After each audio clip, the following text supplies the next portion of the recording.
உங்கள்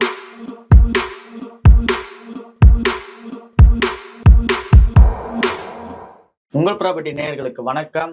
இந்த வீடியோலயும் நம்ம கூட வக்கீல் சுஜித் சார் ஜாயின் பண்ணியிருக்காங்க. அவங்க கிட்ட என்னோட சில கேள்விகளை கேட்டு தெரிஞ்சுக்க போறேன். உங்களுக்கும் அது ஹெல்ப்ஃபுல்லா இருக்கும் கண்டிப்பா. சார், இன்னைக்கு என்னோட கேள்வி என்னன்னா, நம்ம கிட்ட இப்போ ஏதோ ஒரு பிரச்சனை இருக்குன்னு வச்சுக்கீங்க. எல்லார் வீட்லயுமே நிறைய பிரச்சனை இருக்கு. அது ப்ராப்பர்ட்டி ரிலேட்டடாவும் நிறைய பிரச்சனைகள் இருக்கு.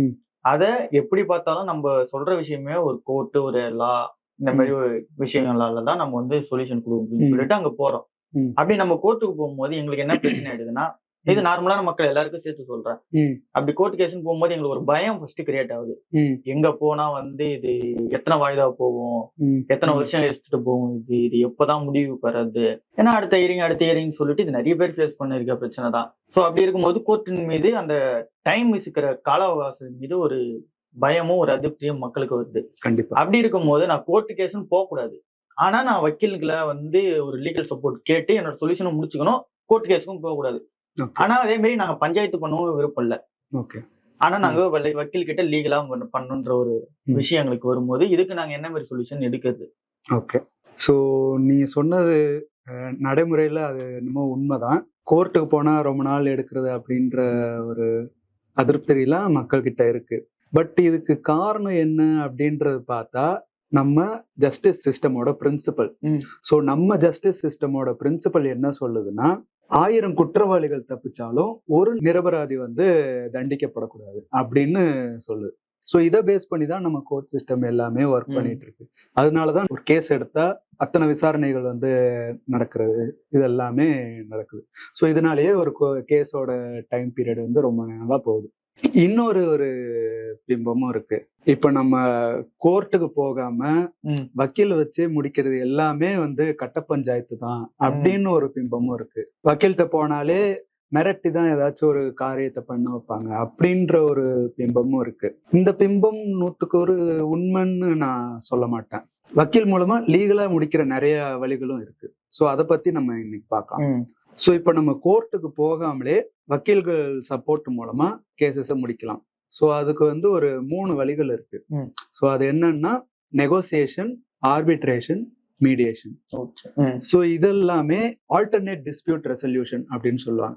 சோ இப்போ கோர்ட்டுக்கு போகாம ஆல்டர்னேட்டிவா அந்த ப்ராப்பர்ட்டி ரிலேட்டடோ இல்ல ஏதோ ஒரு லீகல் டிஸ்பியூட் ரிசால்வ் பண்றதுக்கு இதை நம்ம யூஸ் பண்ணிக்கலாம். First negotiation. ஸோ நெகோசியேஷன் அப்படின்றது ரொம்பவே சிம்பிள் தான். ஸோ இப்போ யாராச்சும் ஒரு 2 பேருக்குள்ள ஒரு டிஸ்பியூட் இருக்குன்னா அதுல ஒருத்தர் வக்கீல்கிட்ட போவாங்க, இந்த மாதிரி கோர்ட் மூலமா சால்வ் பண்ணும் அப்படின்னு போவாங்க. பட் அந்த வக்கீல் இன்னொரு பார்ட்டியும் கூப்பிடுங்க, இந்த இஷ்யூக்கெல்லாம் கோர்ட்டுக்கு போகணும்னு அவசியம் இல்லை, நீங்க 2 பேருமே சுமூகமா முடிச்சுக்கலாம் அப்படின்னு உங்களை கூப்பிட்டு வச்சு நீங்க 2 பேரு பேசினாலே சில விஷயங்கள்லாம் சால்வ் பண்ண முடியும். ஸோ இந்த மாதிரி விஷயங்கள் நெகோசியேஷன். Next arbitration.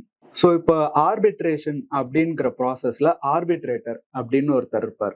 ஸோ இந்த ஆர்பிட்ரேட்டர் அப்படின்றவரு ஒரு அட்வொகேட்டா இருக்கலாம், இல்லாட்டி ஏதோ ஒரு ஃபீல்ட்ல நல்ல எக்ஸ்பர்ட்டான ஆளா இருக்கலாம்.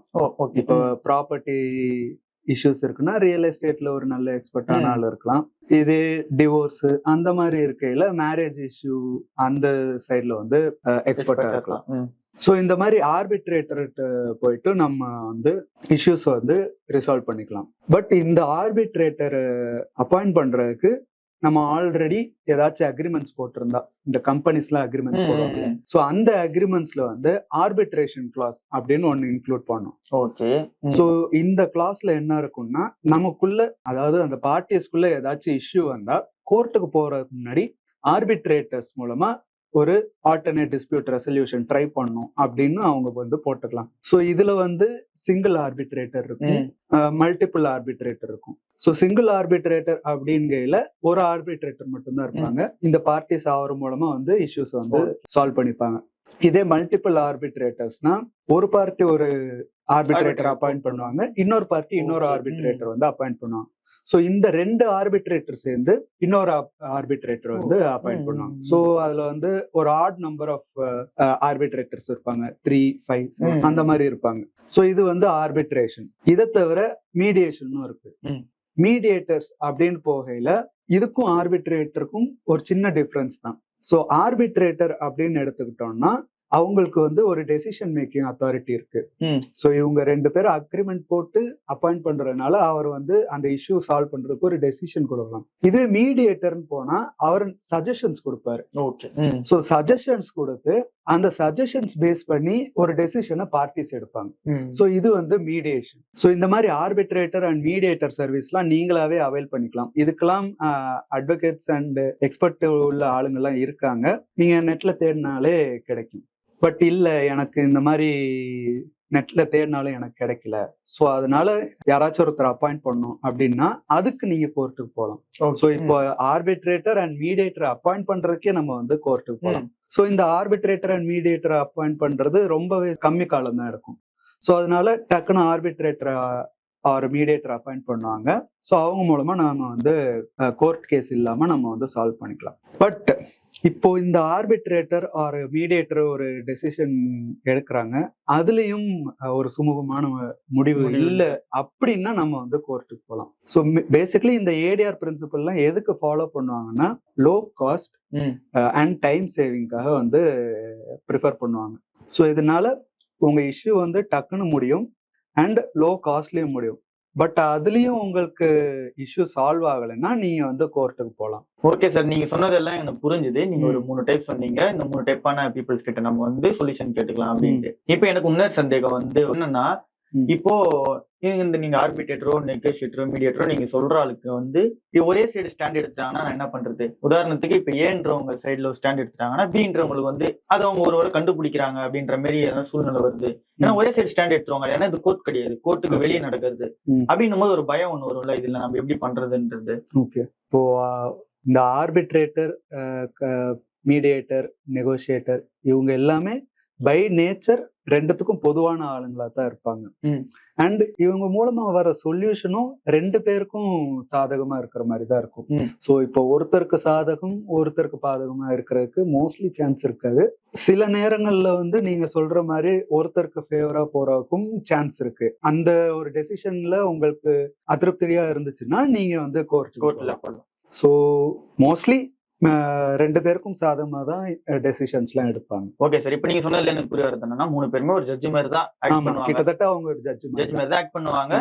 அதுல நமக்கு திருப்தி இல்ல அப்படின்னா நம்ம கோர்ட்டுக்கு போய்க்கலாம். ஓகே சார், இன்னொரு முக்கியமான விஷயம் நம்ம என்ன கவனிக்கணும்னா, இந்த ஆர்பிட்ரேட்டர், நெகோசியேட்டர், மீடியேட்டர் வந்து ஒரு ப்ராப்பர்ட்டி இஷ்யூக்கு தான் அணுகணும் அப்படின்னு இல்லை. ஸோ இவங்களை வந்து ஒரு ப்ராப்பர்ட்டி இஷ்யூக்கு அணுகலாம். உங்க மனவாழ்வுல ஏதாச்சும் இஷ்யூஸ் இருந்தாலும் அவங்கள அணுகலாம். இல்லைன்னா கம்பெனி டு கம்பெனிஸ்ல ஏதாச்சும் டிஸ்பியூட் இருந்தா அவங்க கிட்ட போகலாம். இதுவே உங்களுக்கு ஒரு பேங்க்ல இருந்து ஏதாச்சும் இஷ்யூ இருந்துச்சுன்னா, ஆஸ் அ பேங்கர் வெர்சஸ் நீங்க ஏதாச்சும் லோன் வாங்கியிருக்கீங்க, அந்த மாதிரி ஏதாச்சும் இஷ்யூஸ் இருந்தாலும் இவங்க சர்வீஸை வந்து நீங்க யூஸ் பண்ணிக்கலாம். ஸோ இது மூலமா உங்களுக்கு ஒரு சுமூகமான முடிவு வந்து கிடைக்கும். ஸோ இந்த வீடியோ வந்து உங்களுக்கு புரிஞ்சிருக்கும்னு நினைக்கிறேன். ஸோ அவங்க 3 பேரை நீங்க கான்டாக்ட் பண்றதுக்கு ஹெல்ப் பண்ணிக்கலாம். அப்படி இல்லை அப்படின்னா நீங்க சார் சொன்ன மாதிரி நீங்க கோர்ட்லேயே கேட்டால் கூட அவங்களே அப்பாயின்மெண்ட் பண்ணி தருவோம்னு சொல்லிட்டு சார் சொன்னாங்க.